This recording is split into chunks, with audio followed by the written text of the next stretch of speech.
कुछ तस्वीरें ऐसी होती हैं जो बहुत सारे लोगों के दिलो दिमाग में एक साथ छप जाती हैं। ऐसा ही कुछ दृश्य हमको देखने को मिला था 7 सितंबर 2019 को, जब हम लोगों की यादों में यह दृश्य कैद हुआ था। इन सबसे हटकर एक ग्राफ है जिसमें किसी भी इंसान का चेहरा नहीं है, कोई इमोशन नहीं है, फिर भी वो ग्राफ लोगों की यादों में कैद होकर रह गया। यह चंद्रयान 2 की लैंडिंग से जुड़ा सबसे क्रूशियल डेटा था, जब इंडिया की स्पेस एजेंसी इसरो 7 सितंबर 2019 को चंद्रयान 2 को चंद्रमा की सतह पर सॉफ्ट लैंडिंग करवाने की कोशिश कर रही थी और आखिरी पलों में सब बर्बाद हो गया जब चंद्रयान 2 का लैंडर सॉफ्ट लैंडिंग करने में नाकाम रहा और उसकी क्रैश लैंडिंग हुई। जब 140 करोड़ भारतीयों का चांद की सतह पर पहुंचने का सपना टूट गया, टीम मेंबर्स का उत्साह निराशा में तब्दील हो गया। अब 4 साल बाद वही अधूरा काम पूरा करने की तैयारी हो चुकी है। 14 जुलाई 2023 को दोपहर 2:35 पर श्रीहरिकोटा से चंद्रयान 3 का लॉन्च होना है। 140 करोड़ भारतीय एक बार फिर से चांद पर पहुंचने का सपना देख रहे हैं। सबसे पहले चंद्रयान 3 का जो काम है वह है चांद पर सॉफ्ट लैंडिंग करना। लेकिन अभी भी बहुत सारी बातों में यह क्लियर नहीं है कि चंद्रयान 2 का क्रैश क्यों हुआ था।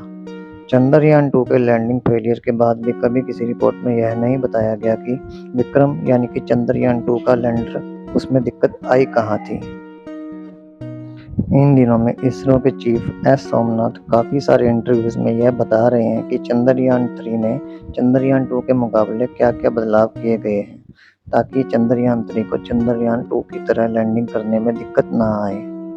हमने पिछली बार कहाँ गलती की और हमने अपनी गलतियों से क्या सीखा।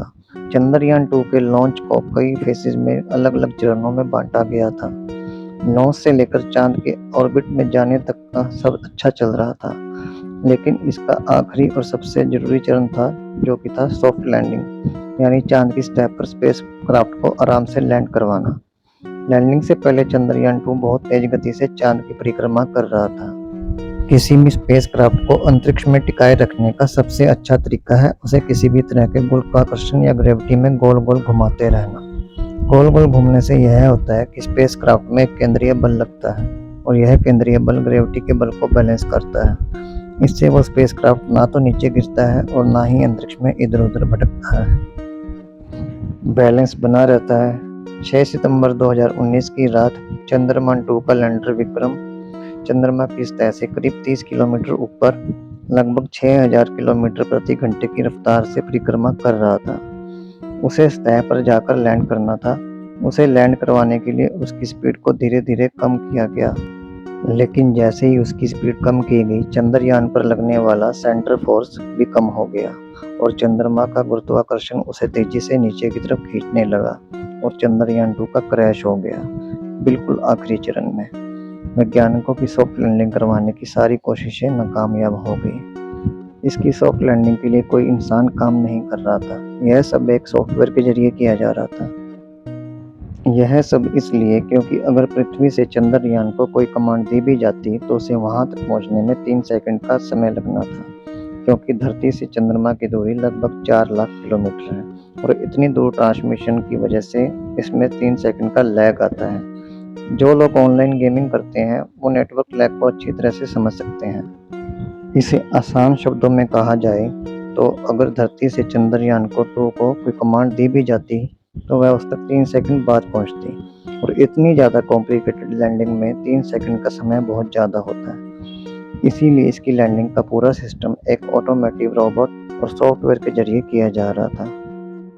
चंद्रयान 2 के लैंडर मॉड्यूल में 800 न्यूटन थ्रस्ट वाले 5 इंजन लगे हुए थे। इनके जरिए ही चंद्रयान 2 की स्पीड को कम करके लैंडिंग करवाई जानी थी। इन इंजन को कब और कितना फायर किया जाना है, यह सब उसमें लगे हुए सेंसर और डाटा पर निर्भर करता था। विक्रम लैंडर की क्रैश लैंडिंग के बाद इसरो से उसका संपर्क टूट चुका था और वैज्ञानिक विक्रम से संपर्क बनाने की कोशिश में लगे हुए थे, लेकिन काफी समय बीत जाने के बाद भी इस सब का कोई नतीजा निकल कर नहीं आया। कुछ दिनों बाद विक्रम की पोजीशन का पता लगाने का एक रास्ता निकल कर आया।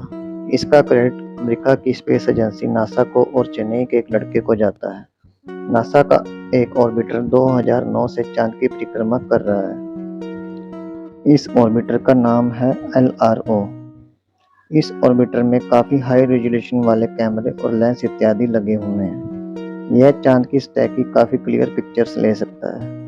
विक्रम के क्रैश होने के बाद नासा का LRO उसी लैंडिंग साइट के ऊपर से गुजरता है और सतह की अच्छे रेजोल्यूशन वाली पिक्चर्स लेता है। इसमें काफी बड़े एरिया का खूब सारा डाटा था, इसलिए एक नज़र देखकर विक्रम को लेकर किसी नतीजे पर नहीं पहुंचा जा सकता। इसी दौरान चेन्नई में रहने वाला एक लड़का नासा की इन्हीं LRO द्वारा क्लिक की गई पिक्चर्स को इंटरनेट पर देख रहा था। इस लड़के का नाम है शुभांकर सुब्रमण्यम।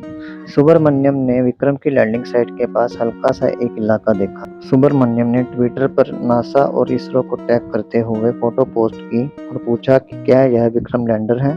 उस इमेज में ज़्यादा कुछ साफ नज़र नहीं आ रहा था, क्योंकि जिस समय यह पिक्चर्स क्लिक हुई थी उस समय उस इलाके में ज़्यादा सनलाइट नहीं थी। ठीक महीने भर के बाद नासा का LRO फिर से उसी क्रैश साइट के ऊपर पहुंचा।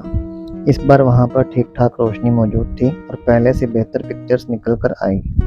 इसे देखकर कंफर्म हो गया कि चांद की सतह पर जो मलबा नजर आ रहा था वो विक्रम लैंडर का ही था। इस सब के 4 साल बाद इसरो का अपना नया मिशन चंद्रयान-3 शुरू हो चुका है और चंद्रयान-3 को 14 जुलाई दोपहर 2:35 पर अपना लॉन्च कर चुका है और पृथ्वी की कक्षा में स्थापित हो भी चुका है। अपनी पिछली गलतियों को दूर करते हुए इसरो ने इस बार चंद्रयान-3 में काफी सारे बदलाव किए हैं। उम्मीद यही है कि इस बार चंद्रयान-3 अपनी सॉफ्ट लैंडिंग को पूरा कर पाएगा।